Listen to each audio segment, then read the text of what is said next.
আল্লাহ রাব্বুল আলামিন এই 30 পারা কোরআনের 30 জায়গায় আল্লাহ রাব্বুল আলামিন আল্লাহ রসুলকে ইয়া মুহাম্মদ বলছে, 15 জায়গায়। তবে আল্লাহ রাব্বুল আলামিন কোরআনে অনেক জায়গায় বলেছে ইয়া মুসা আছে, ইয়া ঈসা, ইয়া নূহ, ইয়া ইব্রাহিম, ইয়া আদম। আল্লাহ রাব্বুল আলামিন কোথাও বলেন নাই ইয়া মুহাম্মদ। তবে আল্লাহ রাব্বুল আলামিন কি বলেছেন? ইয়া আইয়ুহান নবী। যেখানেই বলেছেন ইয়া আইয়ুহান নবী বলেছেন। আল্লাহ রাব্বুল আলামিন আল্লাহর রাসূলকে সম্মান দিতে যাইয়া আল্লাহর নবী যেখানে আল্লাহ রাব্বুল আলামিন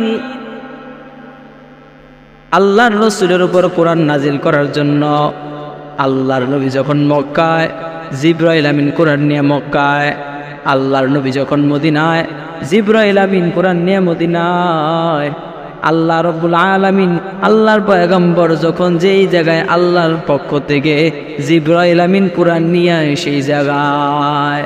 কিন্তু প্রত্যেকটা নবী আল্লাহর পক্ষ থেকে তাওরাত, জাবুর, ইনজিল যত কিতাবাদি আছে তারা এই কিতাবগুলো আনার জন্যে এক একজন যে কোনো নির্দিষ্ট জায়গায় যাওয়া লাগছে। কিন্তু আল্লাহ রাব্বুল আলামিনের প্রিয় নবী মুহাম্মদুর রাসূলুল্লাহ সাল্লাল্লাহু আলাইহি ওয়াসাল্লামের কোরআনকে আনার জন্য, কোরআনকে পাওয়ার জন্য কোথাও যাওয়া লাগে নাই, বরং আল্লাহর রাসূল যেখানে ছিল সেই জায়গাতেই আল্লাহ রাব্বুল আলামিন জিবরাইলের মাধ্যমে আল্লাহর রাসূলের উপর কোরআন নাজিল করেছে।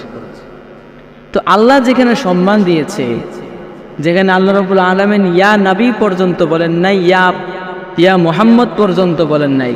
মেয়ারাজের রাতে আল্লাহ রাব্বুল আলামিন আদম আলাইহিস সালাম থেকে নিয়ে ঈসা নবী পর্যন্ত এমন কোনো নবী নাই যাদের সাথে একদম সামনাসামনি মুলাকাত করেছে। কিন্তু একমাত্র আমাদের নবী, যাকে আল্লাহ রাব্বুল আলামিন সামনে নিয়ে সালাম দিয়েছে। কি সালাম? আত্তাহিয়াতু লিল্লাহি ওয়াসসালাওয়াতু ওয়াত-তাইয়্যিবাত, আসসালামু আলাইকা ইয়া নবী, সালাম আলাইকা। এটা বলছে না, ইয়া আইয়ুহান নবী বলা হয়েছে। তা আল্লাহ রাব্বুল আলামিন যেখানে ইয়া আইয়ুহান নবী বলছে, সেখানে আপনারা ইয়া নবী বইলা চিল্লাইয়া আশিকের রাসূল দাবি করেন কেমনে? অথচ আল্লাহ রাসূলের ইন্তেকালের সংবাদ শুইনা ওমর একদম পাগলের মতন হয়ে গেছে, বিভোর হয়ে গেছে।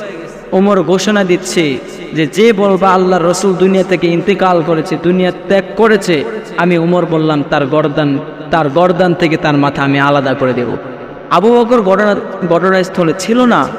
আবু বকর রাদিয়াল্লাহু তাআলা আনহু যখন আসার পর ওমরকে বোঝাচ্ছে, ওমর কোনো ক্রমেই বুঝতেছে না আল্লাহর রাসূল দুনিয়া থেকে ইন্তেকাল করেছে।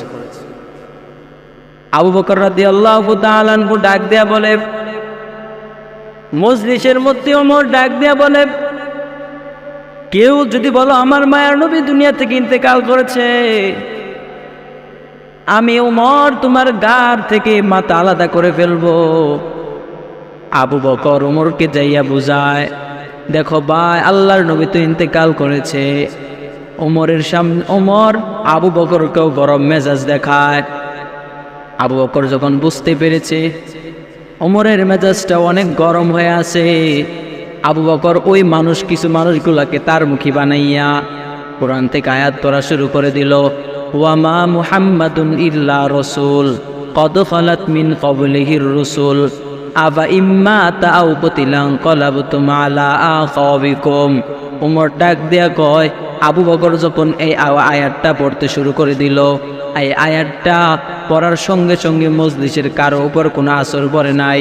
কিন্তু যখন আয়াতটা আবু বকর তেলাওয়াত শুরু করলো, আমার ভিতরে আয়াতটা এমনভাবে আসর করলো, আমি উমর যেখানে আগুনের মতো গরম ছিলাম, ওই জায়গার মধ্যে আমি মোমের মতো নরম হয়ে গেলাম।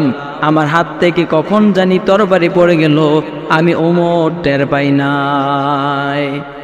তারা ছিল আল্লাহর রাসূলের এমন আশিক। এই জন্য আল্লাহ রাব্বুল আলামিন কোরআনে আয়াত দিয়া বান্দাদেরকে শিক্ষা দিয়েছেন, আমিনু কামা আমানান নাস, তোমরা ঈমান আনো আননেওয়ালা ঈমানওয়ালাদের মতো। ইমান আনবা আন্নেওয়ালা ইমানদারের মতো। আন্নেওয়ালা ইমানওয়ালা কারা? আল্লাহর রসুল সাল্লাল্লাহু আলাইহি ওয়াসাল্লামের সাহাবী যারা, তাদের মতো ইমান আনো। তো এদের মতো ইমান আনবা, তারপর তুমি প্রকৃত মুসলমান হতে পারবা। আর এদের মতো ইমান না আনলে তুমি প্রকৃত মুসলমান হতে পারবা না।